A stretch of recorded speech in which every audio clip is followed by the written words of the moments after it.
I cannot stand LeBron James. And today in this special broken iPhone video, I'm going to take the excuses behind the woodshed once and for all. Michael McLean, brassballsvideos.com. I'm an ex-minor professional hockey coach, ex-amateur championship hockey coach, turned 8-figure entrepreneur.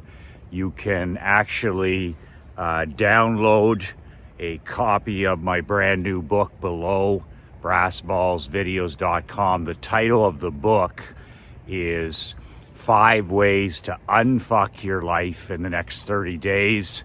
It's a free digital download. The book is about 22 pages.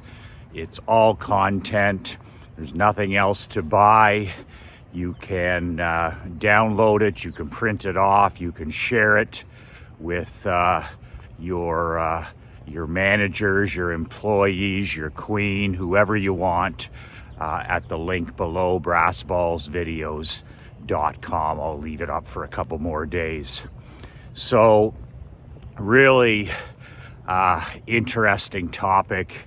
I'm not a huge basketball guy. I find that the NBA is unwatchable in 2024. If you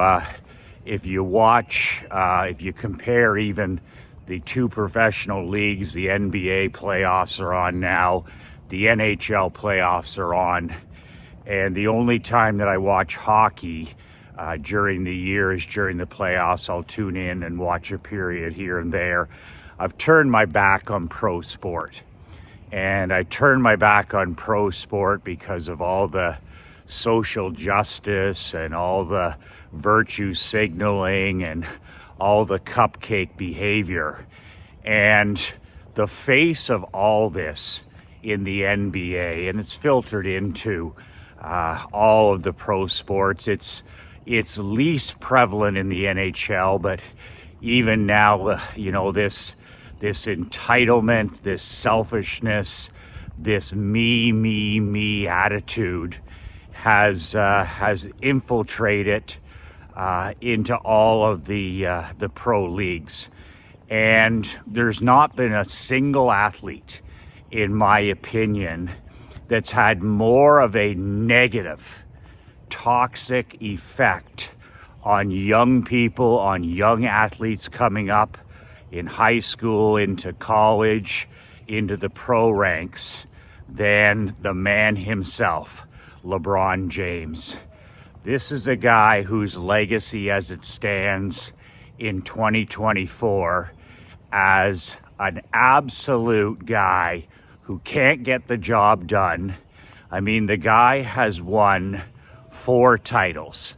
Le Cupcake has won 4 titles, which the mainstream media, which pushes the fact that he is the greatest of all time, the bought and paid for mainstream media, everybody, even those guys on TNT, it doesn't matter, the Stephen A. Smiths of the world, they're all bought and paid for. They're all posers and actors, and they're actually pals of Le Snowflake. And it's amazing that they constantly push this story, this narrative that, that LeBron James is the greatest of all time. Well, he's won 4 titles, so he's the greatest of all time. Oh, he set the points record, so he's the greatest of all time. And the reality is, there's only one greatest of all time. And that is the Sir Badass Michael Jordan. And anybody that's watched Air Jordan play, like my generation, or you watch the documentary during the pandemics, which reminded us of how great and special Air Jordan was, there's no question whatsoever who is the greatest basketball player of all time.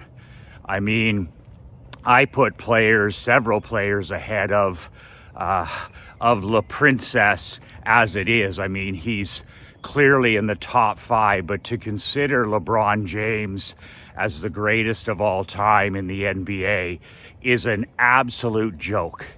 It's fantasy sold as reality. In fact, Michael Jordan is so great. He was so gifted, so talented, so driven.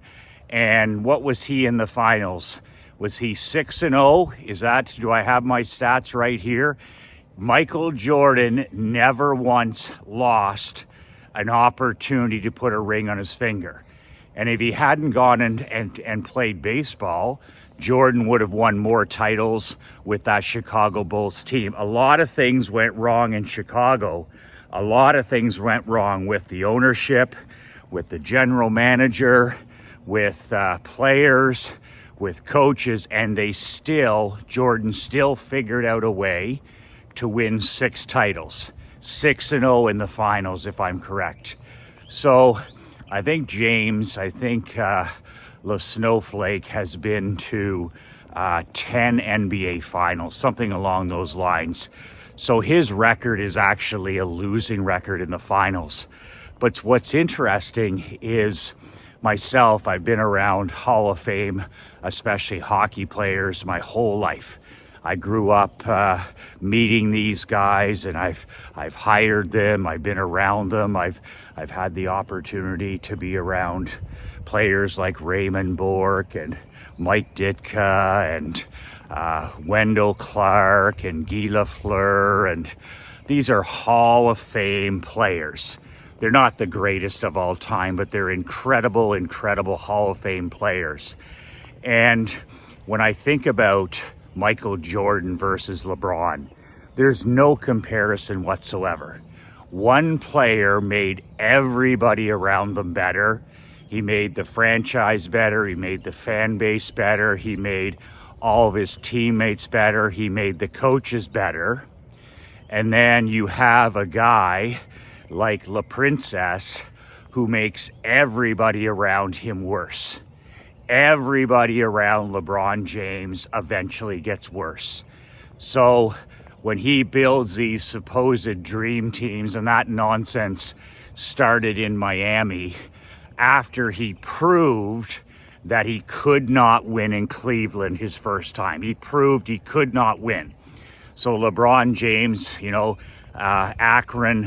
Akron's son, drafted to Cleveland, but it wasn't long. It wasn't long until he was, wearing out his welcome, certainly with his teammates, and couldn't get the job done.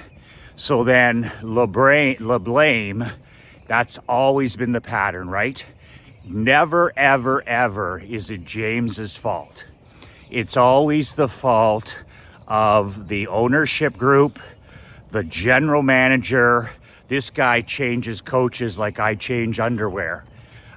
His teammates, nobody's good enough. The reason we lost is this excuse, this excuse, this excuse, this excuse. So that's the show the first time in Cleveland. That's the show in Cleveland. It's the coach's fault. It's the ownership fault. I can't win in this city. I need better teammates. So what does he do? His first opportunity, and this is the character of a man, right? We are who we are. Don't go on what you hear. Judge a man on what you see. First opportunity this hometown hero gets, one of the most narcissistic displays in pro history, which is saying something in the NBA. And this guy immediately jumps to Miami. And I'll never forget that pathetic narcissist press conference. I've decided to take my talents to South Beach. Who the fuck does that? Who the fuck has a conference like that and announces that they're coming to this city with these players and all this other stuff? I had visions of Wayne Gretzky. I had visions of Larry Bird. I had visions of Dr. J. I had visions of Patrick Mahomes. I had visions of Tom Brady. I had visions of Serena Williams. I had visions of Roger Federer. And I just whoa, talk about Talk about a guy who doesn't have any self-awareness or any leadership ability. That's one of the things that the mainstream media try to push that's absolutely untrue. Myself as a coach, I got 21 years of coaching kids and teenagers and adults and pros. And one of the things that I'm astounded at every time is when these talking heads, when these basketball, good morning, mouthpieces talk, they talk about James's leadership ability. Are you joking? This is a guy who can't lead. He couldn't lead a team out of the bathroom. And that's just reality. LeBron James is not a leader. He's no more of a leader than Obama was a president. Like, there's people that are leaders. There's 1% of the population that are leaders, and 99% of people are not. And that's perfectly okay, but he's not a leader. And anybody that says LeBron James is a leader, that he makes people around him better, that he's clutch, that he's a guy who wants the ball when it matters, you haven't been paying attention. You've been listening to Stephen A. Myth too long. You've been listening to Charles Barkley too long. It's simply not true. Michael Jordan is a leader. Larry Bird is a leader. Sidney Crosby is a leader.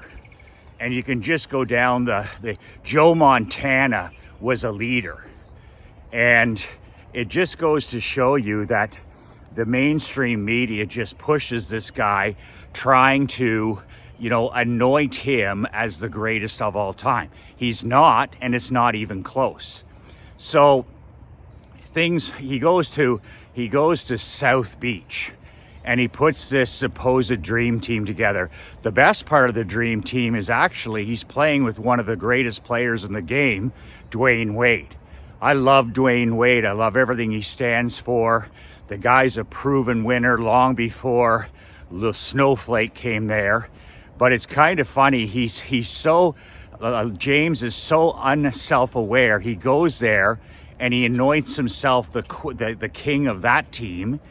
And there's a guy sitting right there in Dwayne Wade, who's one of the best players of his generation, and he's a proven champion at all levels. And, Chris Bosh was almost irrelevant to the conversation. So the first thing that James says, I'm going to go to Miami and we're going to win at least, count them, 8 championship titles, 8 NBA titles. Like fuck you are. You ain't going to win jack shit.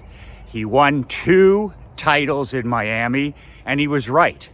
If he was a leader, if he was the cleaner he talked about, if he was the champion that he talked about or thought he was, he would have won 8 titles, but he didn't. He won 2. And he had the full of his ass doing that. So, of course, it's time to move on after he stalls in Miami. He's wearing out his welcome. His teammates can't stand him. It's the owner's fault. It's the coach's fault. It's his teammates' fault. He doesn't have the talent anymore around him to get the job done. Blame. Me. So, of course, it's time to go to La La Land, right? Because, he's got a house there, and he is perfect for California. This guy is perfect for California. He's soft, he's overrated, he's selfish, he's entitled, and he has no self-awareness. He's not a leader. He's perfect for California. So off LaQueen goes to California, where he's a perfect fit with the Lakers. That's now unfortunately, for one of the greatest franchises in history, that's now the country club of country clubs. They're not. He runs the show, right? James is the general manager. He's the president. He's the marketing director. He's the head coach. How many coaches have been changed just in his stint in Los Angeles? Has he gone through 4 head coaches? Like I said, this guy goes through coaches like I change underwear. So he's in Los Angeles, and he actually, what was I saying? I got turned around there. It really bothered him that everybody in Cleveland couldn't stand him, right? They couldn't stand the fact that he quit on the ownership, he quit on his hometown team. So of course, me, you know, James has thin skin. This is a guy you would think would have alligator skin. He's got thin skin. This guy has got thin skin. So he returns, the prodigal son returns to Cleveland. And of course, the long, diehard Cleveland fans, they've been through so much with their football team, with their baseball team, with their basketball team. He comes back with, and they have open arms, right? Who could blame them? They're one of the greatest sports cities in the world, certainly the longest suffering. And he comes back, and this was the part of the story that I was happy about. I was like, I actually started to think, you know, this kid, somebody around him has got his head screwed on straight.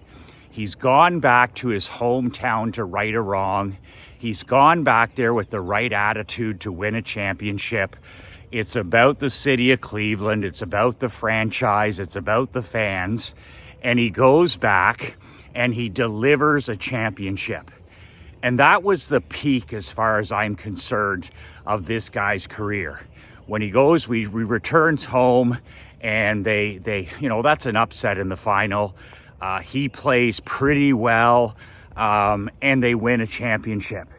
And I'm like, this is a good news story. This is the opposite of what we normally get from this guy. And it was great for the city of Cleveland. It was great for Lebron James. It was great for everybody involved. A small-town franchise. It pisses off the NBA that a small city wins the NBA championship.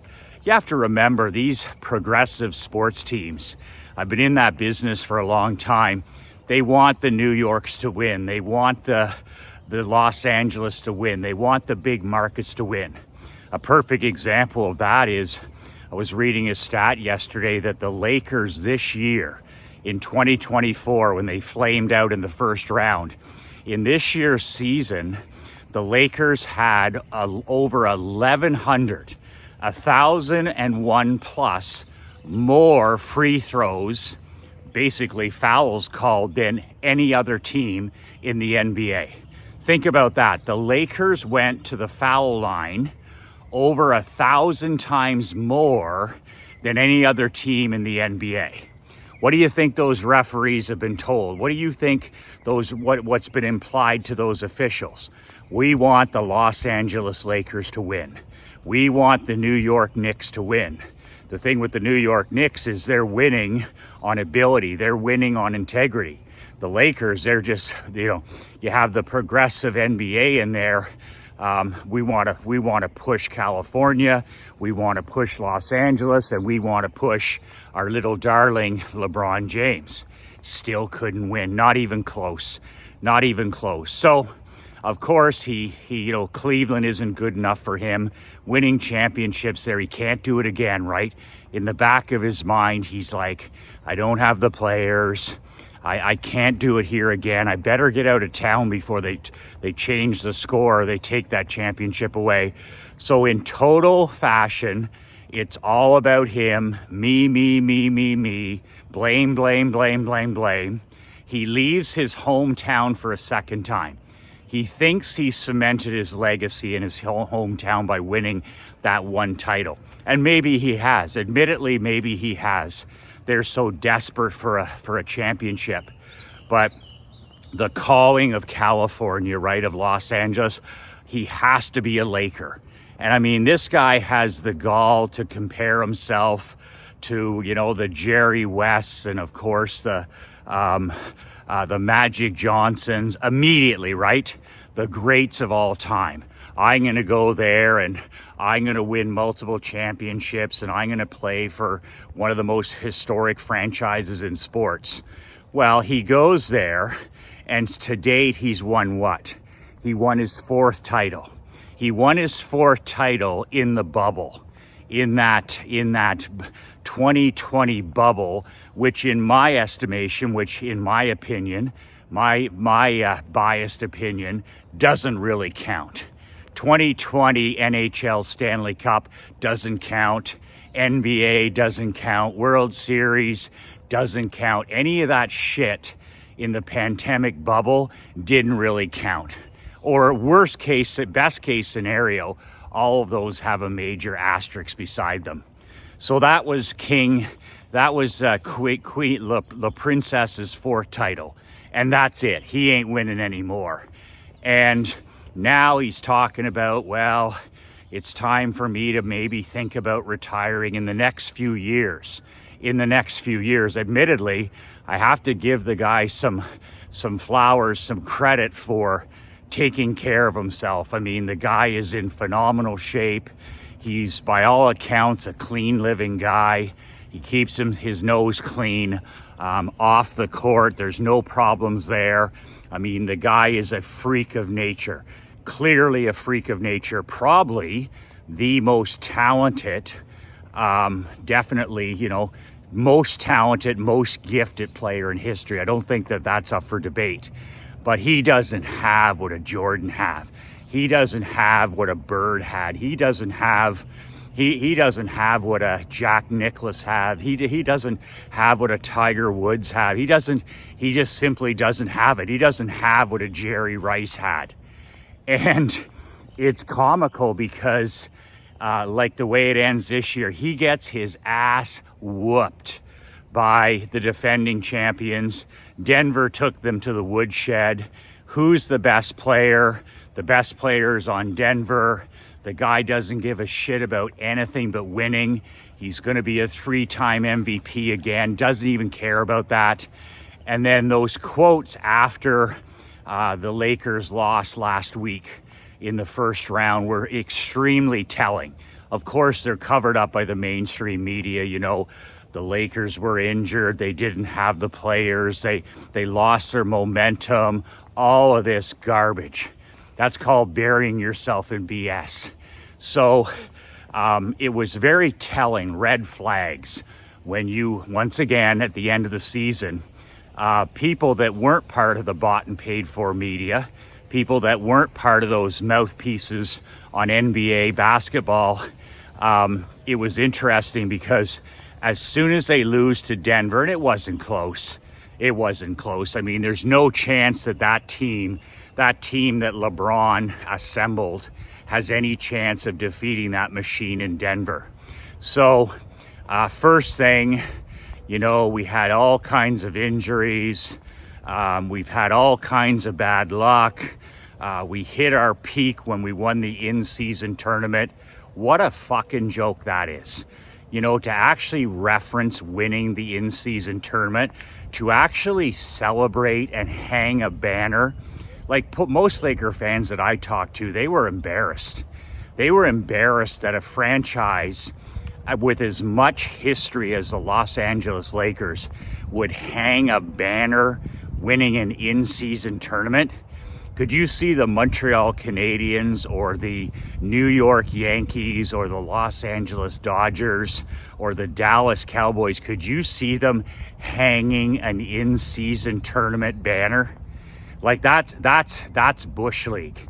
And he celebrated that and even referenced it in one of his interviews after they got pounded in the first round. But it was everybody else's fault. There's references there that you don't have the players. The players aren't good enough. The coaching isn't good enough. He's on what? His fourth Laker coach, soon to be 5. And, me, not my fault. Blame, even blames the press. And that's how he ends every season. So not a leader and certainly not a closer. This guy is a choker, not a closer. As the great Matt Fury said, LeBron is not a leader. He's a choker. He's not a closer. He's not a guy who wants the ball like Jordan in the dying seconds. Trust me. He is not. It's been proven he doesn't want that ball. He wants to call the play. He wants to be on the court, but he doesn't want that ball. And once again, blame. But it gets even more comical because this is how you destroy. This is how this guy literally decimates franchises. Not only does he go there and then he takes complete control, he's the general manager, he's the head coach, he's the athletic trainer, he's the president, he's the marketing director, and he's always talking down to his teammates. He's always, making the trades, and in the off season, talking to other players, always tampering with other players. And what do you end up? Your franchise, when he leaves, is it better or is it worse? Is your franchise better? You may have even come close to winning a championship. Like in Cleveland, he won the one before he left, and he won the two in Miami, and he's won the one in the bubble in LA. But man, oh man, does he leave a path of destruction behind him. And when he decides to leave, there's nobody else to blame. There's nobody else to blame, and there's a new shiny object place to go. So right now, Le Princess is playing his cards. So he's basically said to the Los Angeles Lakers, I'll come back if you give me a max extension at his age, max money. What does this guy make? He makes 50 sheets a year. Does this guy make 50 sheets a year? I didn't confirm that. I didn't. But he's got to be a $50 million player. And so there's obviously no refunds in the NBA. There's obviously no refunds in pro sport, because if this guy makes 50 sheets and you had the season that he had, and you go out in the first round like he did and played like he did and led like he did, you think that some of those 50 sheets, that $50 million would be refundable. But it's not. It's all guaranteed, and it's a good thing for LeBron that it is guaranteed. So he blames everybody the other day for the Lakers' early exit and luck and all this stuff. Compare that to one of the greatest Lakers of all time, the late, great Kobe Bryant. Kobe was a pretty simple guy when it came to it. He said, and I quote, if you're not going to compete, I'm going to destroy you. If you're not going to compete against me as a fellow player, as a team, I'm going to destroy you. And that was Kobe's mindset. And Jordan was the same, except maybe even more advanced, where he was just like, you know what?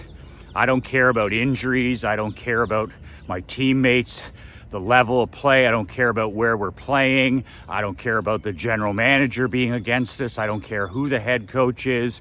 I don't care about the circumstances. I'm literally going to will this team to another NBA championship. And clearly, Jordan being 6-0 in championships, it was all about delivering. He just simply refused to lose. And it was interesting because there's a great story that his trainer, Tim Grover, the author of Relentless, one of my favorite books of all time, talks about. And it's when Jordan lost in the playoffs. He lost in the first round the year he came back from playing baseball. So when he was playing AAA baseball, there was a player lockout and baseball ended. And Jordan returned late season to the Bulls. And even for the greatest of all time, it was too late into the year. He had trained for baseball. He had been playing baseball, totally different training than basketball.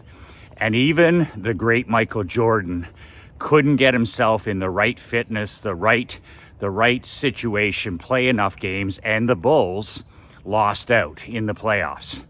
And he was sitting there after in the empty stadium with just played half a season of baseball and half a season of the NBA and a first round of the playoffs.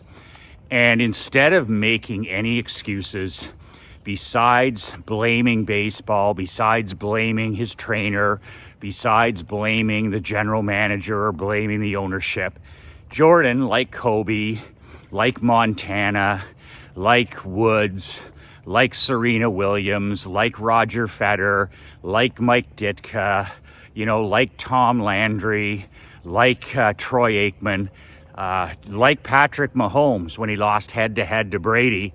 They just take 100% accountability for the result. They credit the other player and the other team. They were better on this day. I've got to make some improvements to get to this next level. But I wasn't good enough. I wasn't good enough today.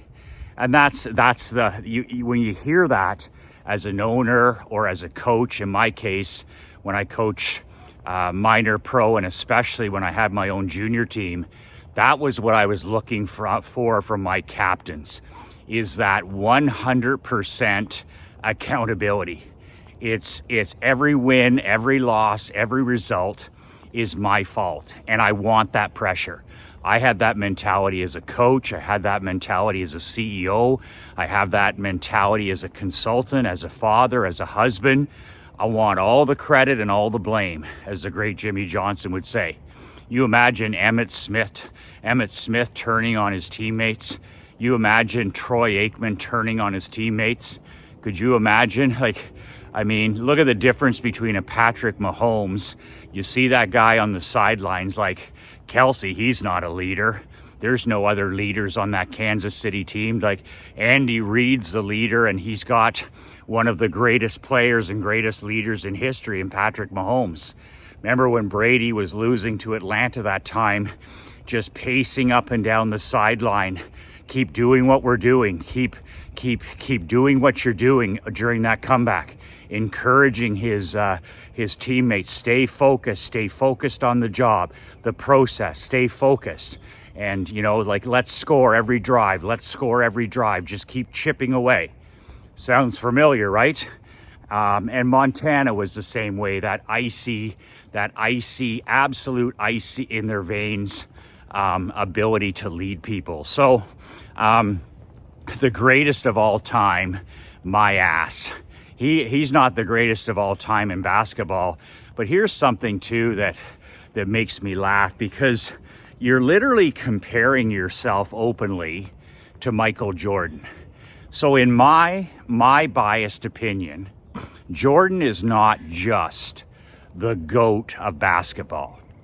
He's not just the greatest of all time in basketball.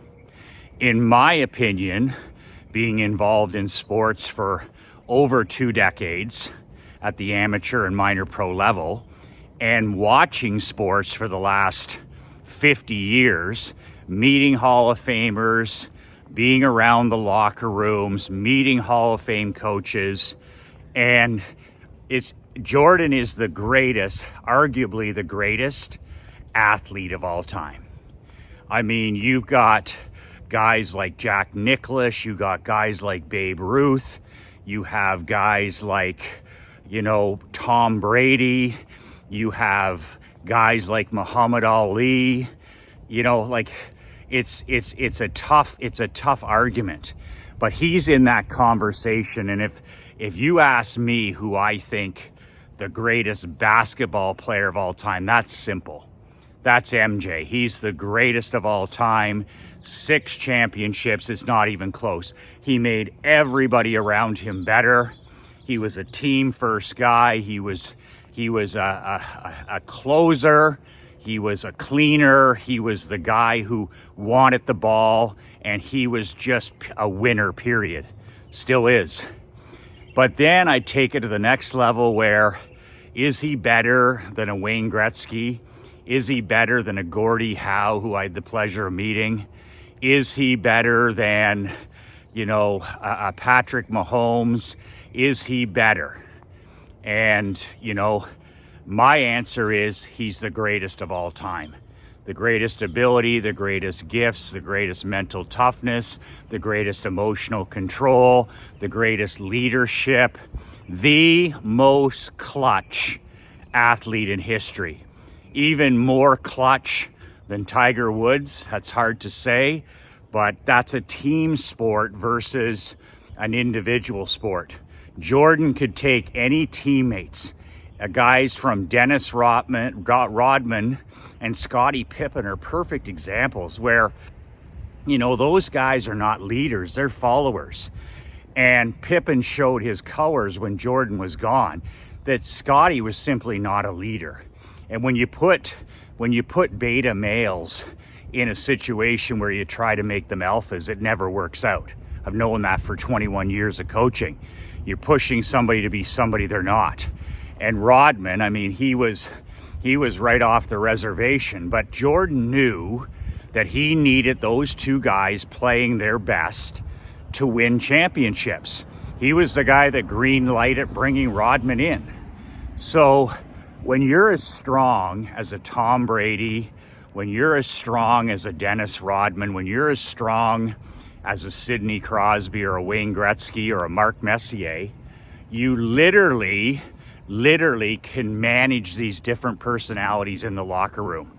It's like Bill Belichick the other night, who was brilliant on the draft broadcast. I wasn't surprised at all. He's an amazing storyteller. Belichick has an amazing personality. He's infotainment 101, and no, the media doesn't know that because he despises the media.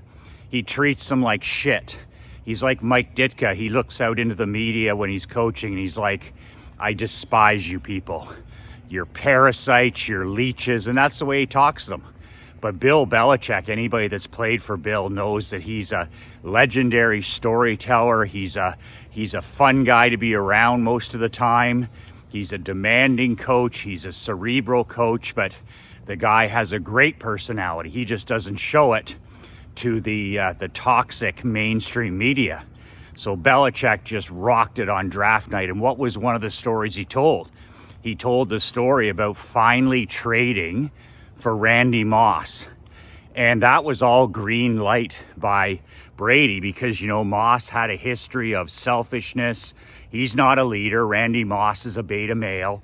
And, he had some problems in college and all this other stuff. Pretty much a me guy, right? Contract disputes. But it comes down to, do you have enough iron in the room? Do you have enough leadership with guys like Brady to bring a guy like that in, and he's going to conform and he's going to help you win, at least short term? And the answer is yes. So, this is how you're able to bring in a guy like Antonio Brown for a short period of time, helps you win a Super Bowl in Tampa, because of Brady. You bring in a guy like Randy Moss because of Brady. There's quite a cast of characters in an NFL team, and Brady, there's so much leadership there that even if the guys are pissed at Belichick, or if the guys are getting off course, or they're not showing up as they should every day, Brady's that guy who delivers the message to the players. Listen, I'll handle Bill. We need to do this, this, and this to win. We need to do this, this, and this to win. This is what I need from you. And that's what those guys have. Sidney Crosby has that iron in the room, that leadership. I remember Messier when he was with the Rangers and they finally won their Stanley Cup with Mike Keenan as the head coach. That was Messier basically coaching that team.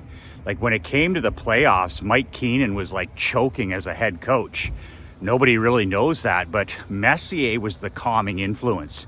He wasn't yelling and screaming as he normally does. He wasn't threatening players as he normally would in the regular season. He was a certain calm and poised leader. And again, they brought some guys in that had questionable past, and Mess was like, I'll handle it. I'll take care of it. We need these guys. The general manager in Chicago, he came, he said, we have a chance to get Dennis Rodman. What do you think? And Jordan's like, hell yeah, man. We're getting slaughtered by the Pistons. We're not tough enough inside. We don't have enough grit. We don't have enough, sandpaper. And he's like, bring him in. He says, I'll handle Dennis. And he did. And they wouldn't have won some of those titles without Rodman under the board. And that's just the way it is. So LeBron, not a leader, not a closer, more of a choker than a champion. And now this is where the play it gets. This is comical. This is infotainment, really, when you think about it. Like, I won't watch another NBA game. I won't follow anything, but this stuff is always too good. It's irresistible. It's juicy because, you know, a guy like LeBron, you love to see him come up short because he's so arrogant. He's such a mouthpiece. He's so entitled. He's so spoiled. He's underfathered is what he is, by the way. I don't know if you notice that, but they always talk about the whining and the flopping. I mean, this guy missed his opportunity to be a professional soccer player. We always talk about that in hockey. Good morning. And I mean, you touch this guy, you go near this guy, and he's now flopping to the floor. You know, referees absolutely hate that more than anything else. I remember when I was a young coach and I was standing on the bench and I was yelling at an official, and he came over to me calmly. He was a veteran official, and he said, "Michael," he said, "embarrass me one more time, and you're gone."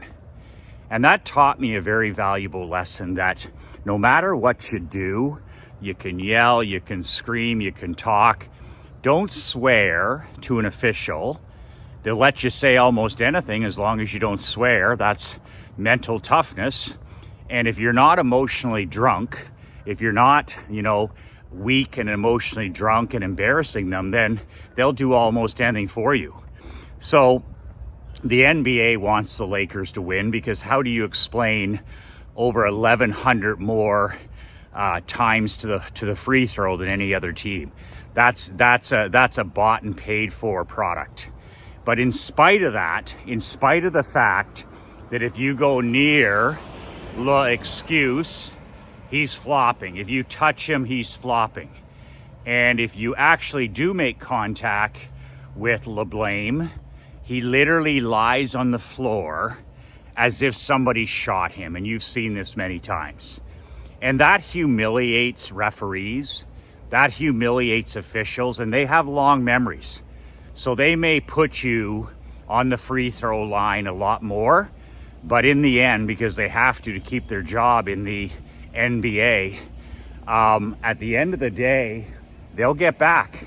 And I learned that the hard way. Embarrass officials and humiliate referees, and you'll get it back eventually. They have long memories, and they should.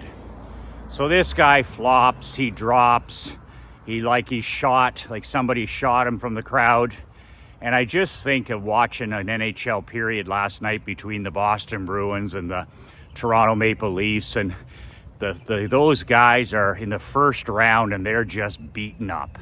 They're absolute warriors. Watching, you know, that Las Vegas series with the Dallas Stars, and watching those Warriors, it's going to go 6 or 7 games, and just seeing those guys, how beat up they are, but how honorable they are to the game. You don't see any faking, you don't see any flopping, you don't see any soccer moves, you don't see any yipping at the officials. You just see real men, real athletes playing as hard as humanly possible. That's called honor, that's called integrity. In the NHL, you don't see the entitlement, you don't see the selfishness yet. You certainly don't see the me. But to wrap this up, this is LeBron's legacy, right?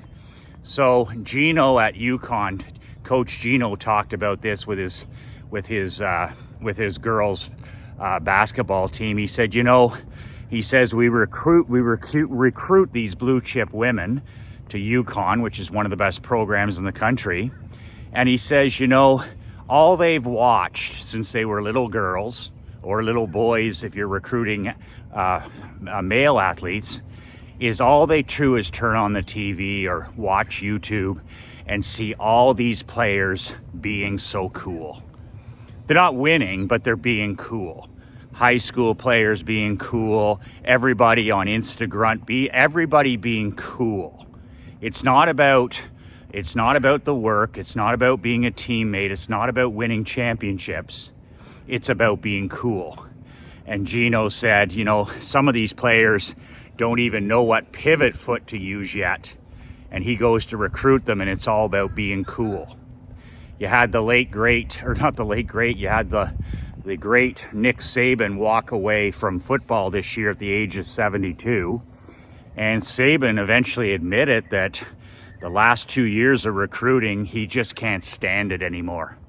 You know, it used to be, you know, can I come to Alabama? Can I win championships? Can you help me get to the NFL? Can I graduate? And it was a privilege to play in a place like Alabama. Well, that's gone now. He said the only two questions he would get from high-level recruits now was, how much money am I going to make through the NIL program, name, images, and likeness? And secondly, Coach Saban, how much playing time are you going to guarantee? Guarantee. That's called entitlement. So Saban couldn't take any more of the selfishness, of the entitlement, of the me. Now, when you're talking about a guy like the Snowflake, where do you think the kids started learning this 20 years ago? Where do you think we went from Bill Laimbeer, Larry Bird, Dr. J, Allen Iverson, and then 20, 25 years ago, all of a sudden the NBA loses its way. By the way, they have to give 2,000 tickets away at the Philadelphia 76ers playoff game against the New York Knicks. Think about the state of the game. Like, it's unwatchable, right? It's unwatchable. People are tired of the preaching. They're tired of the virtue signaling. They're tired of the social justice. They're tired of the we hate America. This is a guy, Lebron James, who makes 50 sheets a year, and he literally takes a knee for the national anthem. He's a guy who hates America. He's a guy who despises history. He despises white people. The guy despises his teammates. But this is the country that's allowed him, raised by a single mom, to be a billionaire. He is a billionaire athlete with all his contracts, his endorsements, all this stuff. But then he uses the platform not to build up America, not to build up, entrepreneurship, not to build up young people. He uses it to tear it all down. How selfish, how narcissistic, how spoiled and entitled would you have to be to get paid $40 million, $50 million, and earn $1 billion in a playing career, playing a sport? Like he said the other day, it's just basketball. It's not life or death. It's just basketball. But he got paid $50 million for just basketball. Was he referring to a refund he might give the Lakers? Was he going to give a refund? Because, when they talk about losing and he's making excuses and he's blaming everybody under the sun, it's just basketball. Jordan said it wasn't just basketball. It was who he was. Kobe said it wasn't just basketball. Winning was who he was. Mark Messier said, it's not just hockey, it's who I am. Joe Montana said, it's not just football, it's who I am. Do you think Patrick Mahomes talks and thinks like that? Oh, it's just football. I don't want to be better than Brady. I don't want to win multiple Super Bowl rings. It's just football. But who do you think has had this toxic, radioactive effect on young children and teenagers as they grow up in sports? And it's bled into football, and it's all through basketball, and it's bled into baseball, and there's a little bit of it in hockey, where it's just absolute entitlement and selfishness and laziness as well. Where do you think they got this idea of being cool? Where do you think they got this idea of blaming? Where do you think they get the idea every day that it's not their fault? Where do you get the idea when you don't know how to make a 10-foot pass, or you don't know which pivot foot to use, but you want to know how much money you're going to make and how much guaranteed playing time you're going to get? Whose negotiations, public negotiations, do you think they learned that stuff from? So this is LeBron James's legacy. I talk about legacy all the time. His legacy isn't going to be as the greatest of all time. His legacy is not going to be 4 championships, one of them very suspect. His legacy is going to be that he is the poster child for entitlement, for selfishness, for sloth, and for the me generation that coaches and owners and general managers are dealing with right now. What a legacy. What a legacy. Load management. Soft as shit. Soft as shit. You imagine Larry Bird or Bill Lambert or Kareem Abdul-Jabbar or Magic Johnson with load management? Could you imagine?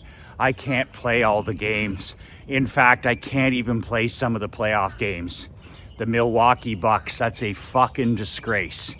So, like everything else, I vote with my feet and with my wallet, and I turned my back on the NBA 5 years ago when the Toronto Raptors won the 2019 NBA crown. I was like, I watched that and I was into that because I'm a Canadian. But then after that, when I saw what went on, I just voted with my feet and my wallet. I no longer watch any games. This is the first video I've shot in 3 years about this guy, this clown. And I just say my piece because so many people have asked me about what are your thoughts on La Princess. And there's my thoughts. So nice legacy to have, but it is what it is.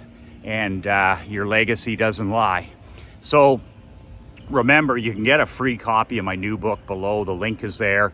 Download it, print it off, share it with your queen, share it with your adult children. It's only 22 pages. There's nothing else to buy. I didn't put up a fancy sales page or a funnel or anything like that. It's just you put in your email so I can email the book to you. And I'll email your copy of the book, 5 Ways to Unfuck Your Life in the Next Month. I'll email it to you within 5 minutes. So you go to brassballsvideos.com or click the link below. Just put in your email. I don't spam you or any of that horse shit. I just want your email so I can email the book to you. It's a digital book. It's a go fetch PDF book, 22 pages. It's all content. And you can read the digital edition or you can print it off. And there's nothing else to buy. It's my gift to you. It's the anti-La Princess. It's the anti-LeBron. It's just me serving as many people as I can. And 5 ways to unfuck your life in the next month. Who the hell doesn't need to unfuck their life? I know I do from time to time. We're human beings. We're mistake-making machines. Remember that. Fail forward. Fail with flair.